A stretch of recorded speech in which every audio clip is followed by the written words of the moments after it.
Bryson Shaw, Coach Riley, and Miller Moss. All right, yeah, heartbreaking way to end it. I know it's been kind of the tale of the last several weeks for us is do some good things, get a lead, and we obviously just have not been able to finish these games. This one was symptomatic of all three sides. All three sides had opportunities. I thought we played a pretty good first half. Put ourselves in position. All three sides had opportunities, whether to get stops, to score, make field goals, all of that, and didn't make enough plays. And again, that's road football for you. And yeah, it's a heartbroken for the guys in the locker room. It's been a really tough stretch. Emotionally, it's tough, man. When you fight like these guys are fighting, put yourself in position to win some of these games, do a lot of good things out there, but it just simply hasn't been enough. And just like last week, I own it. It's my responsibility. I got to get this team to play better at the end of games, and I've obviously not done a good enough job of that, clearly. So yeah, it's a tough one to swallow. I told the guys in the game, the game doesn't care that that you've had some real close, heartbreaking losses before. Like, these weeks are their own weeks or their own nights. It's a kind of a strange stretch that we've been in. I don't know really that I could compare it to anything that I've experienced in my career, but we got two choices going forward, and those two choices are pretty obvious. And so we got a quick turnaround game here against Rutgers Friday night on a short week that we got to come back and be ready to go. And that'll be our challenge as a team to get over this one and get on to the next one in the rest of the season. Lincoln, why do you think this program just struggles so much to finish games right now? I don't know. How do you reconcile just the fact that it's been almost the same story each time? Like you said, nothing to compare it to in your career. How do you make sense of this? Well, I don't like to compare just the end of games. Just we've had so many games that have come right down to it, in a row. And I've been a part of other teams that had other things that were kind of their thing that they had a hard time getting over. But yeah, I just think the one that's made this one unique is just how emotional all of them are and heartbreaking the losses are, and it's like that over and over and over again. And that's probably been the challenge, if you're not good on third down on defense, or you're not good in the red zone on offense, and yeah, that's going to put a strain on you. But our strain has been play good enough, right, to have leads, to have opportunities to win games and not finish them. And that's probably the toughest thing you can experience in football, and we've experienced several times over. So we're emphasizing it, we're working on it.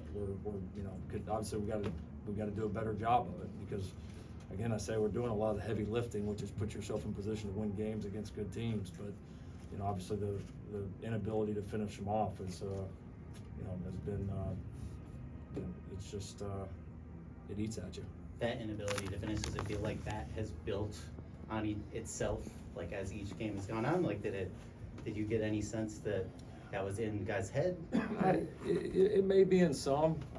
Sometimes it's hard to generalize like the whole team all feeling exactly the same. You got some guys a lot tonight that are playing really for the first time in some of these big environments. We got some guys that have played a lot of football, so I don't know that I could generalize. There's probably some of both in there. I still feel like we're a very confident team in those moments. Like even after the field goal got blocked, defensively we took the field, I think, expecting to stop them like we did the drive before. Even after they scored, offensively we took the field saying, we're going to drive down there and we're going to go kick a field goal and win this sucker. And so I don't feel like a confidence from the guys as a whole. It doesn't feel that way on the sidelines, but I know there's some frustrations, right? We're all human. These kids are just human, and it's like when you go through as many of these as we've had, and you're so agonizingly close to these, it hurts, and I'm sure it affects all of them different ways. Was there any thought of going for it on the 4th and 1 versus kicking it? There was a lot of discussion back and forth. It was close. The book certainly says that you're up 6, you can make it a 9-point game and make it you can make it really, really difficult for them to win. If you obviously if you convert that as a 41-yard field goal, we feel good about it. We have obviously a protection bust in there, and those are mistakes you can't make on the road. Why do you think it's been so hard to finish out some of these games the last few weeks? We've kind of taken our turns. I mean, closing out games is hard. I mean, number one, and I mean, we've been a good enough team to have a chance to win every game, but we haven't been quite good enough to separate.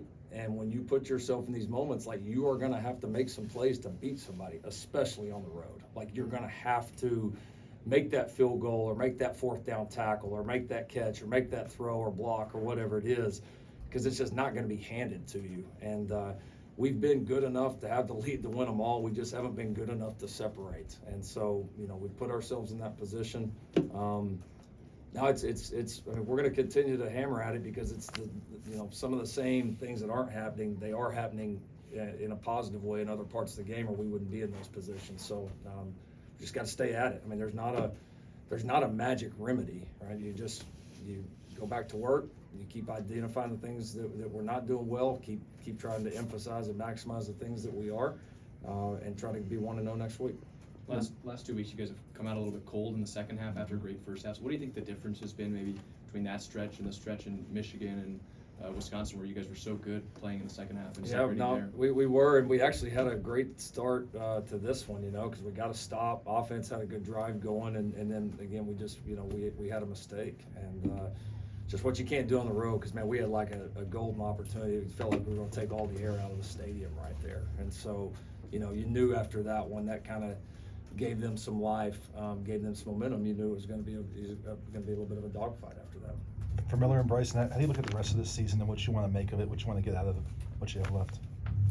Yeah, I mean, it comes down to pride. I mean, my father raised me to keep fighting no matter what. That's just kind of who I am. I know guys on this team are the exact same way. I mean, we're gonna fight every day. That's the only option we have. Kind of like what Coach said, and it just really comes down to individual pride, and then as a whole having pride. And we're gonna take it one game at a time. Rutgers on Friday. It's the only thing we can look forward to. And I know I'm gonna keep fighting, fighting as hard as I can. And I have full faith in the secondary and the defense and the team as a whole, being around these guys, that we're gonna keep fighting. I mean, kind of what Coach said. I mean, we're confident in every game. It's like we're confident in all these games that come down the wire, and like, how did that just happen? But we're full confidence. I know this hurts. Don't get me wrong, this hurts like crazy. But I know going forward that we're gonna keep fighting, and just that's the only option we have. Miller, yeah. Yeah. I mean, just to echo what P. Shaw said, I think it's not about any kind of end result or whatever that may be. We said at the beginning of the year we were committed to each other no matter what the result is, and I think that holds true. It's not contingent on result. I think we all love and appreciate each other, and we continue to fight for one another, and not based on any result. Let's do one more. Go ahead. When they went for two early after they scored that touchdown, did that maybe cause you to think that they're not respecting your defense to the point? Are you going to change the way you attack offensively? No, I mean, I thought it was. I figured they, if they had the opportunity again, they would either go for two, that one or the next one. I mean, which it was kind of setting that up. Just kind of game had that kind of feel to it. So no, I mean, it's just a strategy to try to put yourself, up 6 or only down 6 to where a touchdown extra point obviously wins it. And it's I mean, it can be risky both ways. You understand why somebody would do it, and you just got to be prepared to do it again if you don't get it. But no, I don't think it was anything other than them trying to put themselves in position to win. Thank you, gentlemen. Thanks.